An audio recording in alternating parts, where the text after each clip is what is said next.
You know, if someone were to tell me this time last year that I would be sitting on my bed with stuffed animals for a college assignment, I don't know that I would believe them. Hello friends, and welcome to the first episode of Stuffed Full Reviews, the new series where I review plays, movies, and more in the company of my fluffy friends. On today's episode of Stuffed Full Reviews, we're going to be looking at the short play Graceland. Graceland is a short play that was written by Ellen Byron, a television writer, playwright, and freelance journalist.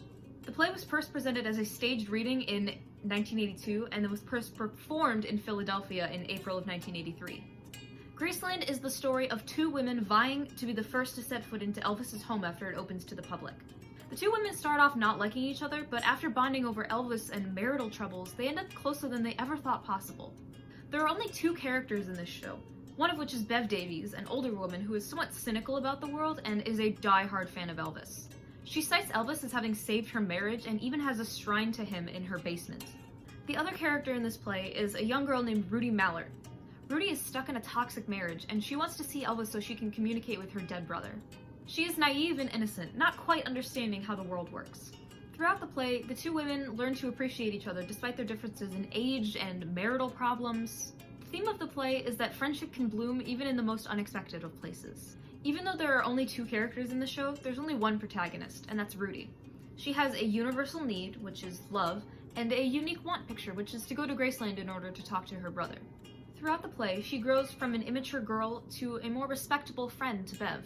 Her speaking up about being first in line is what gets the story going, and she's the one who suggests the tic-tac-toe game. She takes action throughout the story. Rudy also sacrificed her home and her special place, albeit unknowingly, to Drew and Weibo. She sacrificed her home to run away, to come to Graceland. She obviously had a difficult time dealing with the death of her brother, and coming to Graceland seems to be her coping mechanism in trying to bring him back to life in a Brigadoon-esque way. She's obviously a bit of an oddball. She's quite eccentric and lives in her own world. She even thinks that her love for her brother will bring him back, like in Brigadoon. At the end of the story, Bev becomes somewhat of a mother figure to Rudy. There are two versions of the ending to this story. In one, Bev gives up her place in line so Rudy can be the first one to set foot in the house. In the other version, she sits guard at the tent, protecting the young girl. I personally prefer the second version because in that version, both women get what they want, which is to be in the mansion. Now what did we think of the play?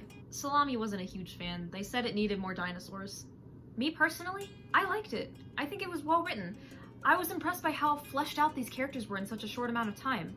To me, it didn't feel like a short scene out of a longer show. It felt like its own standalone thing. I can definitely relate to Rudy a bit. I have my own eccentricities, clearly, and I try my best to keep a positive outlook. That mother-daughter relationship between her and Bev really struck a chord with me.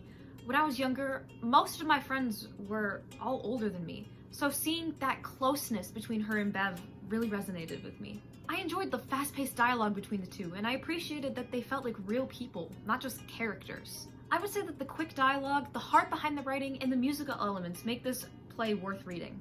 I would recommend this play to young people who are scared of the world, older generations who think that us youngins are all headed for hell, and of course, Elvis fans.